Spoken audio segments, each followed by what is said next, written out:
Toshkent shahar ichki ishlar organlari tomonidan o'tkazilayotgan Sog'lom hayot sari shiori ostidagi Men kuchli ayolman nomli maxsus profilaktik loyihasiga ushbu mavsumda poytaxt hududida yashovchi, ichki ishlar organlari hisobida turuvchi, nosog'lom muhitda yashayotgan, qiyin hayotiy vaziyatga tushib qolgan 18-55 yosh orasidagi jami 24 nafar xotin-qizlar ishtirok etishmoqda. Bu loyiha davomida ayollarga nafaqat ularni o'sha tazyiq zo'ravonlikdan himoya qilish, ularning haq-huquqlarini o'rgatish, ko'rsatishdan tashqari ularga turli xil ko'maklar tashkil etiladi. Ya'ni bunda ularni keyinchalik ham o'zlarini bir kasb-hunarga ega bo'lishlari va qaysidir bir ishni boshini boshlab o'zlariga daromad uylariga olib kirish yo'llari, choralari ham ko'riladi.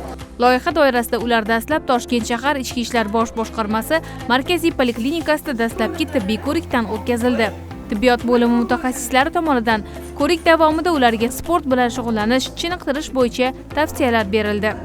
Ushbu tibbiy ko'rikdan o'tkazishdan maqsad yashirin kasalligi mavjud bo'lgan kasalliklarni aniqlash hamda profilaktik chora-tadbirlarni amalga oshirib, sog'lomlashtirish ishlarini amalga oshirish.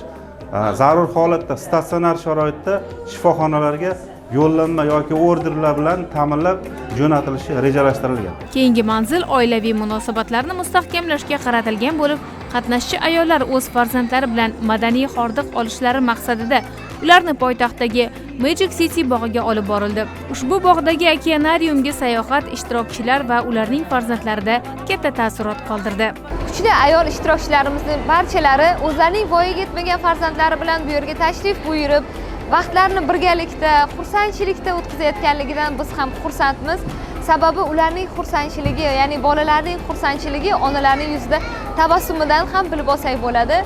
Biz xohlardikki, har bir oilada ona va bola birgalikda vaqt o'tkazishlarini, har bir ayol o'zining farzandi bilan baxtli bo'lishga loyiq va bu uchun barcha shart-sharoitlarimiz mavjud. Loyiha ishtirokchilari bir oy davomida Ijtimoiy himoya milliy agentligi huzuridagi ayollarni reabilitatsiya qilish va moslashtirish respublika markazida belgilangan tadbirlarda qatnashadilar. Xususan, bu yerda ular bilan yakkama-yakka tarzda qanday sohaga va nimalarga qiziqishlari bo'yicha suhbatlashib, toifalarga ajratildi.